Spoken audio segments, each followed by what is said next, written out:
এতদিন ইসরায়েল ভেবেছিল তারা অজেয়। তেহরানের রাস্তায় দিনের আলোয় ইরানি পরমাণু বিজ্ঞানীদের হত্যা করে মোসাদ উল্লাস করত। তারা ভেবেছিল এই রক্তের কোনো বিচার হবে না, ইরান কেবল কান্নাকাটি করবে আর জাতিসংঘের নালিতে জানাবে। কিন্তু আজ সেই ধারণা সম্পূর্ণ উল্টে গেছে। দাঁতের বদলে দাঁত, চোখের বদলে চোখ, আর বিজ্ঞানীর বদলে বিজ্ঞানী। ইরান আজকে কঠিন নীতিতেই আঘাত হেনেছে খোদ আমেরিকার বুকে। এমআইটির বিশ্বখ্যাত পরমাণু বিজ্ঞানী এবং ইসরায়েলের কট্টর সমর্থক নুনো লরেইকে বোস্টনের নিজ বাড়িতে গুলি করে হত্যা করা হয়েছে। যে মোসাদকে ইতিহাসের শ্রেষ্ঠ গোয়েন্দা সংস্থা বলা হয়, তারাই আজ ব্যর্থ হয়েছে ইরানি গোয়েন্দাদের কাছে। রীতিমতো মোসাদের সাথে ছেলেখেলা করছে তেহরান। আমেরিকার মাটিতে ঢুকে তাদের কড়া নিরাপত্তা ভেদ করে হাই প্রোফাইল টার্গেটকে হত্যা করে হাওয়ায় মিলিয়ে গেছে ইরানি অপারেটিভরা। সিআইএ, এফবিআই বা মোসাদ কেউই তাদের টিকিও ছুঁতে পারেনি। এটি শুধু একটি হত্যাকাণ্ড নয়, এটি মোসাদের দম্ভের কফিনের শেষ প্যারেক।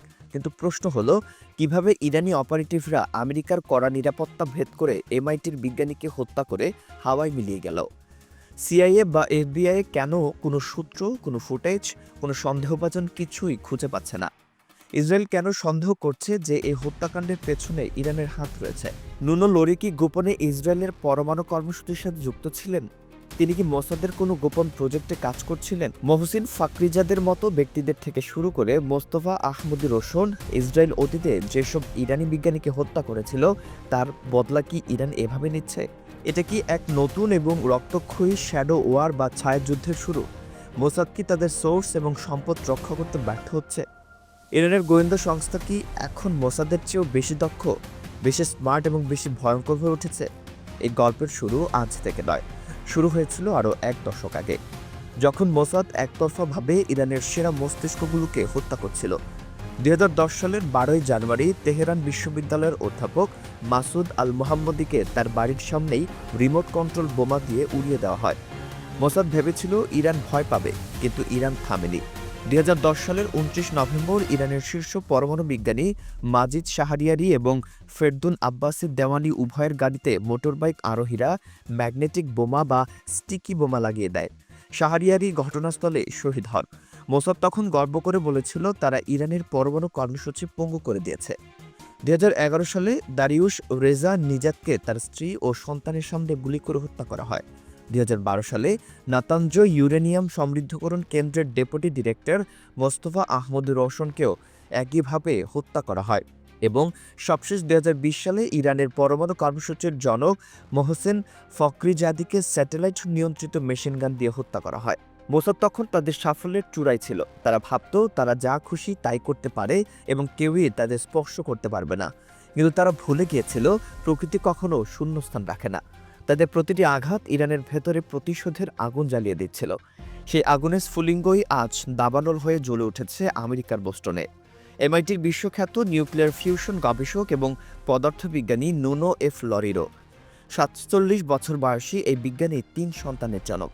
ডেইলি মেইলের রিপোর্ট অনুযায়ী নুনো লরিরোকে তার নিজের বাড়ির সামনে গুলি করে হত্যা করা হয়েছে। ঘটনাটি ঘটেছে প্রায় 39 ঘন্টা আগে, কিন্তু আশ্চর্যের বিষয় হলো খুনির কোনো খোঁজ নেই।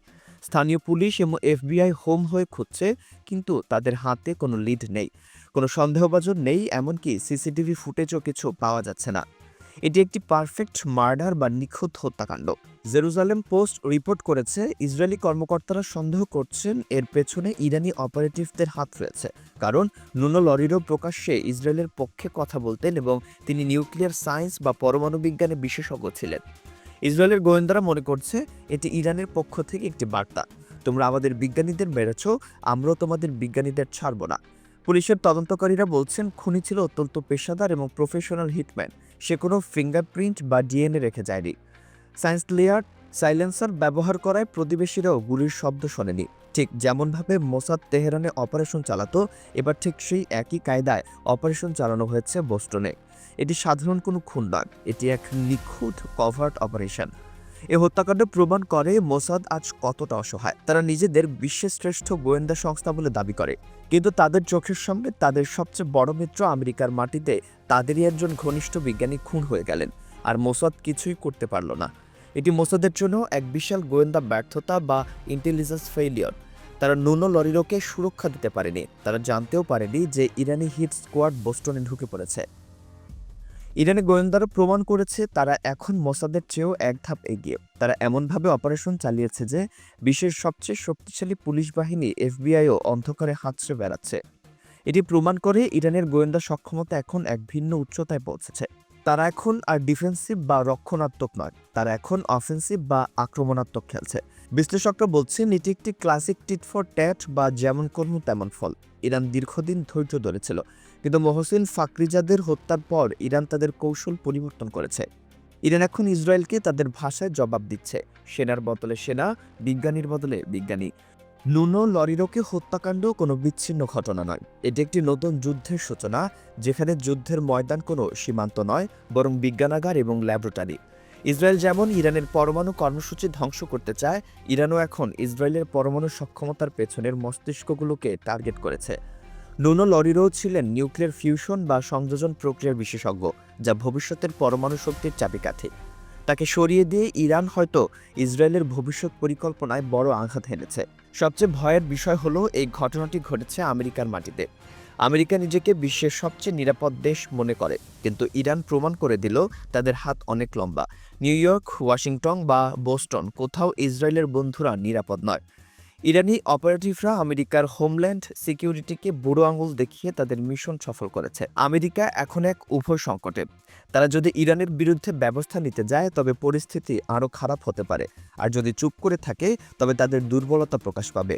সিআইএ এবং এফবিআইএ এখন বুঝতে পারছে তারা এক অদৃশ্য শত্রুর বিরুদ্ধে লড়ছে, যাদের থামানো তাদের সাধ্যের বাইরে। এই ঘটনার পর আমেরিকা এবং ইসরায়েলের গোয়েন্দা সম্পর্কের মধ্যেও ফাটল ধরেছে।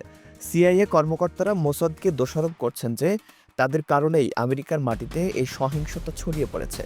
অনেক আমেরিকান বিজ্ঞানী এখন ভয়ে ইসরায়েলের সাথে কাজ করতে চাইছেন না।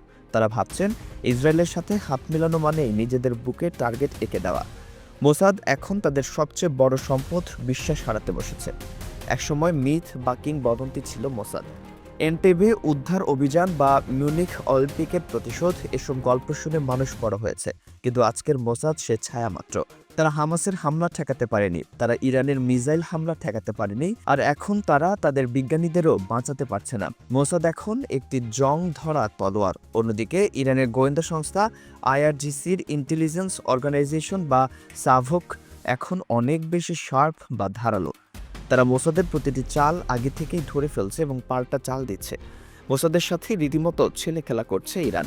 মোসাদ ভেবেছিল তারা রক্তের হিসাব খেলবে, কিন্তু কেউ তাদের কিছু বলবে না।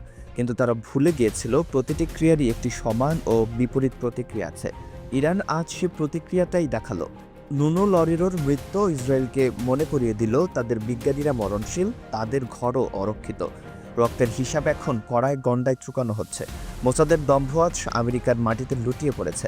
ইরান প্রমাণ করেছে তারা আর ভিকটিম বা শিকার নয়, তারা এখন শিকারী।